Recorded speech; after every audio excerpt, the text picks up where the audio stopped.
네, 세무경 매니저 빈이합니다. 자, 어제가 설날이었어요. 설날이었고 오늘이 이제 마지막 연휴 오후에 저희가 사무실 나와봤는데요. 늦었지만 새해 복 많이 받으십시오. 그리고 올 한 해는 아무래도 하반기쯤에서 경매 물건이 많이 나올 것 같아요. 그래서 경매를 하나하나 기초 단계를 배워가면서 경매 물건을 통해서 내가 필요한 물건 취득을 좀 한번 해보겠다. 경매에 대해서 좀 알아가겠다 하시는 분들은 올 한 해도 같이 한번 보조 맞춰가면서 발전해 나갈 수 있는 그런 시간 됐으면 합니다. 자, 오늘은 경상남도 통영에 있는 아파트 경매 물건 분석하는 것 같이 한번 해보도록 하겠습니다. 실제 저희가 좀 추천드릴 만한 물건이기도 하고요. 해서 저희가 경매 물건 분석 사이트 유튜브에 올리는 그대로 해서 여러분들에게 조금 더 차근차근 설명을 한번 드려보도록 할게요. 자, 여전히 저희는 보이는 부동산 경매 사이트를 통해서 여러분들에게 안내를 드리고 있습니다. 특별히 이제 보고 계시는 경매 정보 사이트가 없다 하시면 네이버에 보이는 부동산 경매라고 검색하시면 이 사이트 확인하실 수 있고요. 가입하시면 한 달 무료입니다. 많은 이용을 좀 부탁드립니다. 자, 보겠습니다. 경상남도 통영에 있는 거요. 자, 광도면에 있는 물건 한번 찾아보겠습니다. 여러분들 같이 한번 검색해 보시게요. 자, 보시면은 이 아파트가 나와 있는 것 중에 저희가 나름 유심히 보고 있는 물건이 이 물건입니다. 자, 보시면 자, 사건 번호가 2021 타경 27,487번입니다. 광도면 중립일로 41-42 112동에 1002호입니다. 15층 중에 10층 로얄층이고요. 통영 중림에서는 좀 인기 있는 아파트죠. 중림 1차 프로듀 아파트 되겠습니다.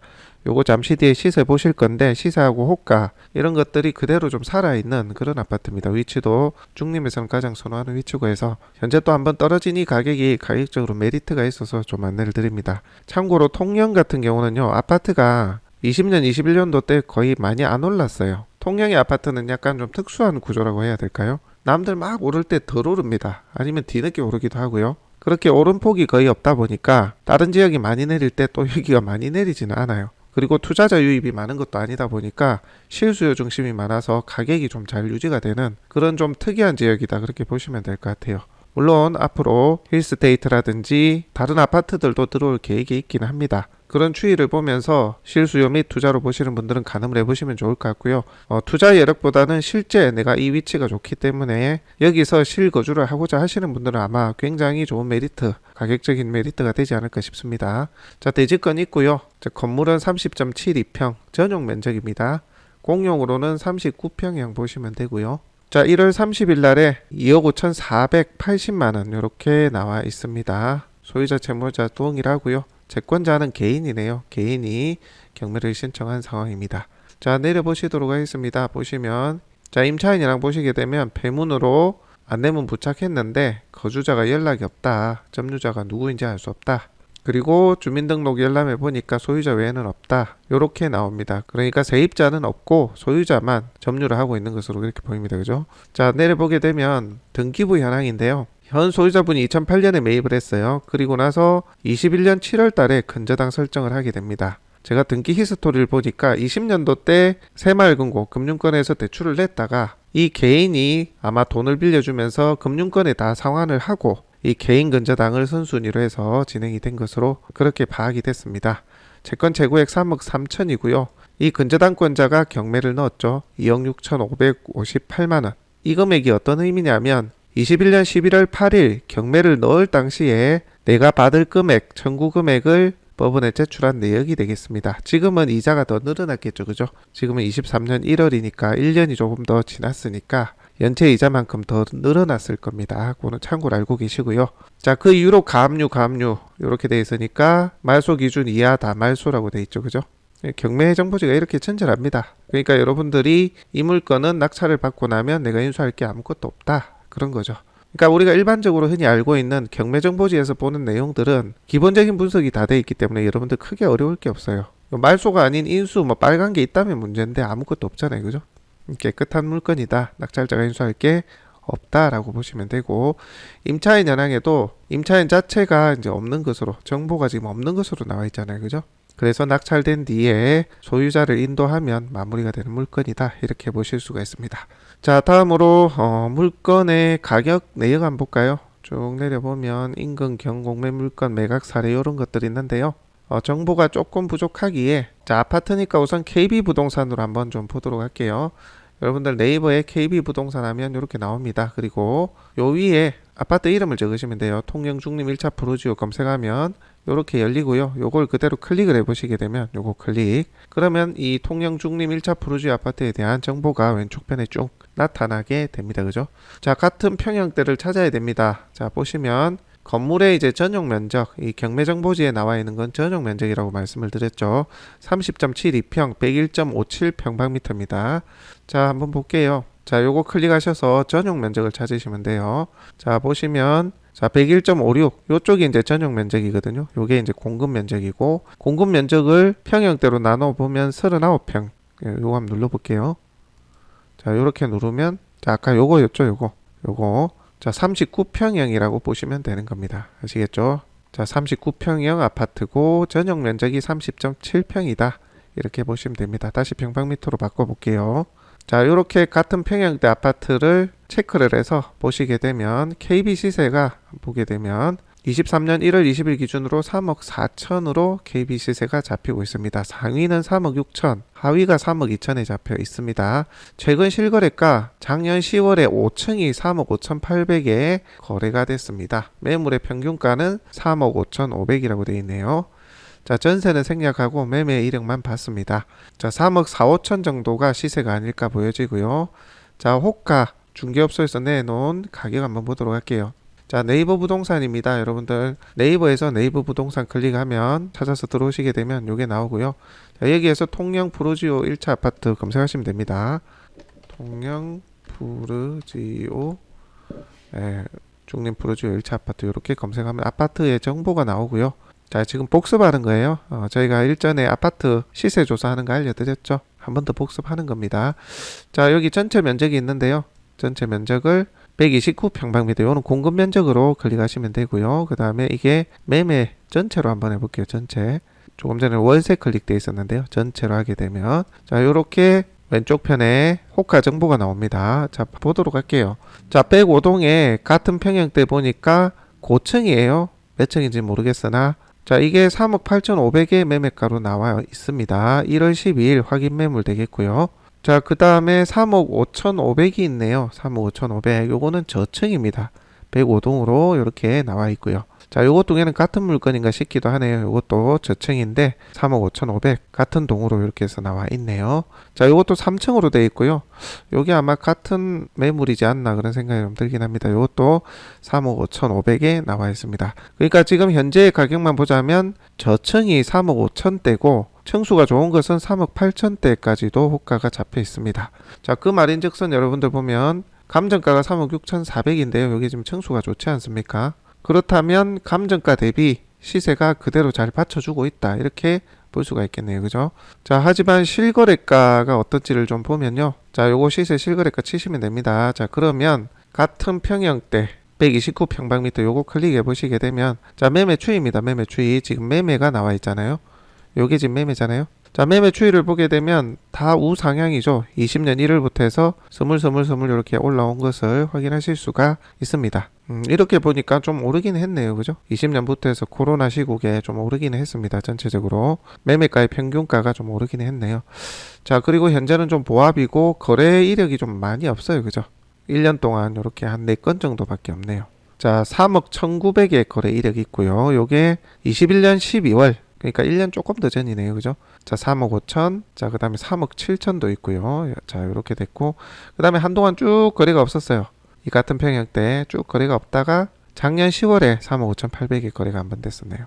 요것만 보자면 실거래 이력이 하나라서 좀 깜깜인 것 같기도 한데 어쨌든 유지가 좀 되는 것으로 그렇게 보여집니다. 지금 매매 물건만 보더라도 그죠? 자, 이렇게 봤을 때는 앞으로의 미래가치 이런 것들은 조금 더 살펴봐야 될 수도 있습니다. 하지만 뭐 워낙 통영의 중림에서는 위치가 좋은 곳이라 가격이 좀 받쳐줄 것 같긴 한데 그거는 뭐 조금 더 면밀한 관찰이 필요해 보입니다만은 제 개인적인 생각에는 힐스테이트 나중에 들어서고 하면 지금 가격보다는 조금 내려가지 않을까 추정입니다. 추정. 그런 생각도 좀 들긴 하는데 다른 지역처럼 가격이 막 떨어지고 이러지는 않습니다. 통영이. 물론 이 18년에 또 한번 떨어진 이력이 있긴 해요. 조선업이 이제 안 좋아지면서 그때를 또 생각해 보면 그때가 요 지점이었거든요. 그죠? 자, 보면 2억 6천, 2억 7천도 있고요. 자, 이 가격대까지 내려올지는 모르겠습니다. 어찌 될지는 모르겠는데 통영은 참 잘 안 떨어지는 편이에요. 어쨌든. 그래서 금리의 여러 가지 영향으로 나중에 요렇게까지 떨어진다면야 당연히 좀 지켜봐야 될 시점인데 일단 현재까지의 분위기는 호가가 잘 받쳐주고 있는 상황이다. 그렇게 보시면 되고 미래는 사실 누구도 알 수는 없어요. 통영은 인기 아파트들이 사실 몇 개 없다 보니까 그런 것들은 여전히 선호도가 있어서 이렇게까지 떨어지겠나 하는 생각도 드는데 경기 침체와 금리 여파 이런 것들이 또 어떻게 영향을 줄지는 사실은 누구도 알 수는 없어요. 하지만 지금 분위기만 봤을 때는 현재의 가격이 상당히 메리트 있다 이렇게 보여집니다. 그러니까 쉽게 말해서 내가 그냥 들어가서 살래 하시는 분들은 현 최저가가 메리트가 있죠. 왜냐하면 정말 안 좋았던 이때를 보더라도 보니까 2억 7천 6천 대잖아요. 그죠? 그러니까 그때를 계산한다 하더라도 그 안 좋았던 2018년 하반기 2019년 상반기 그때까지 떨어진다 하더라도 이 가격이면 뭐 그렇게 손해보는 가격은 아니거든요. 그래서 내가 실수요다, 실사용자 중심으로 내가 보는 사람이다 하면 이번 회차 괜찮지 않나 그런 생각이 듭니다. 오로지 투자다 하시는 분들은 좀 여러 가지 셈법이 좀 필요할 수도 있습니다. 아시겠죠?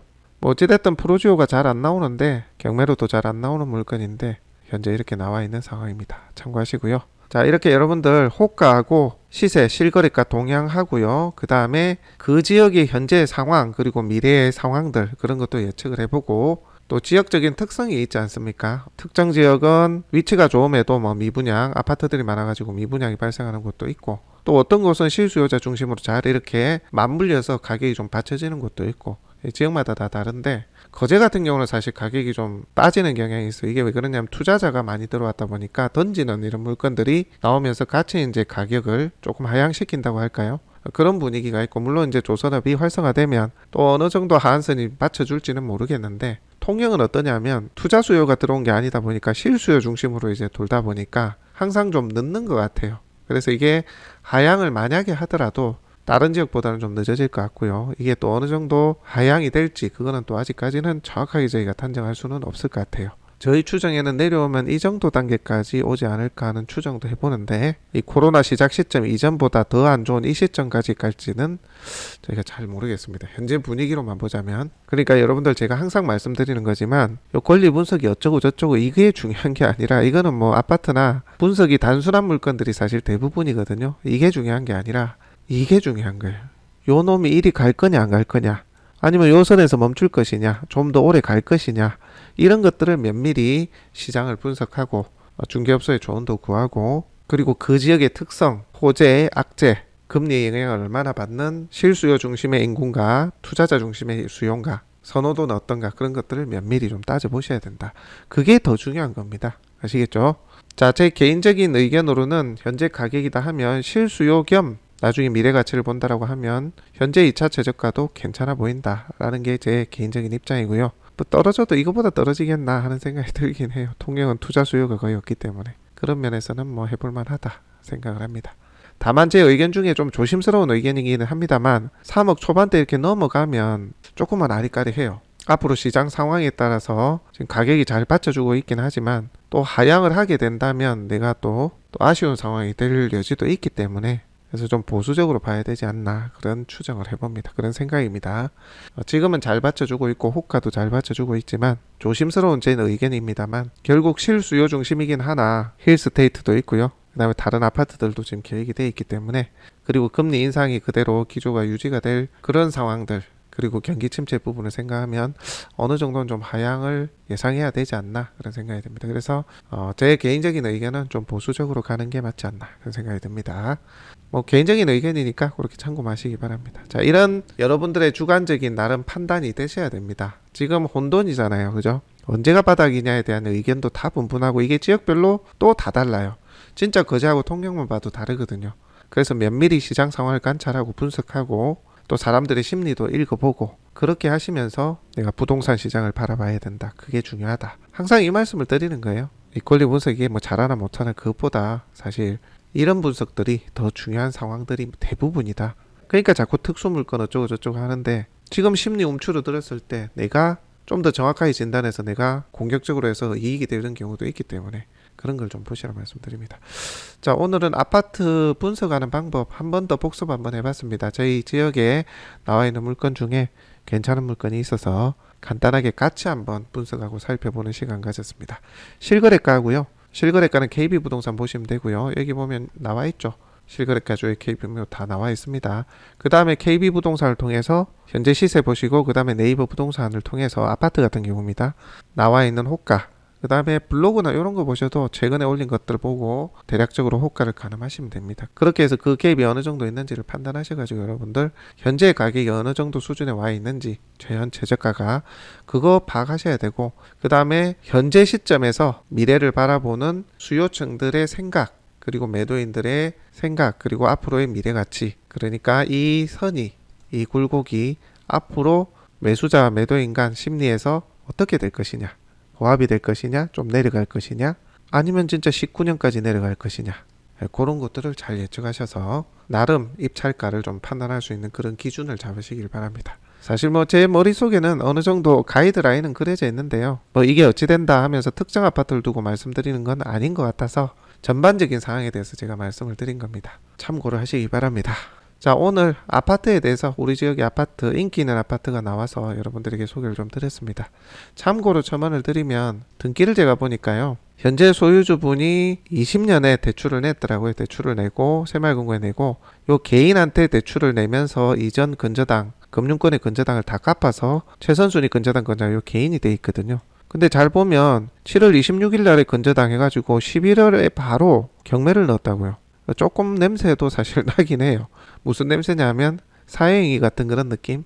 그래서 이제 그 후순위가 되는 이 가압류권자인 농협에서 이 가처분 신청을 했더라고요. 근저당 말소에 기한. 그 말은 무슨 말이냐면 요 근저당 설정한 게 이것들이 짜고 했을 수도 있다 해서 소송을 하겠다라고 이 농협에서 가처분을 넣었다가 또 취소를 했더라고요. 그러니까 누가 봐도 좀 이상한 거죠. 근저당 넣은 지가, 이렇게 돈을 빌려준 지가 7월 달인데 바로 11월 달에 경매를 넣어버리니까. 자세히 보면 7월 달 들어왔는데 9월 달에 가압류나 이런 것들이 막 걸렸잖아요. 그죠? 그러니까 가압류가 걸리고 내 재산을 뺏어갈 걸 계산해서 다른 사람 명의로 선순위 근저당을 걸었을 수도 있음을 예측하고 이 농협에서 가처분을 넣고 소송을 하려고 했던 것 같아요. 이 정황만 보면 약간 그런 분위기도 있어요.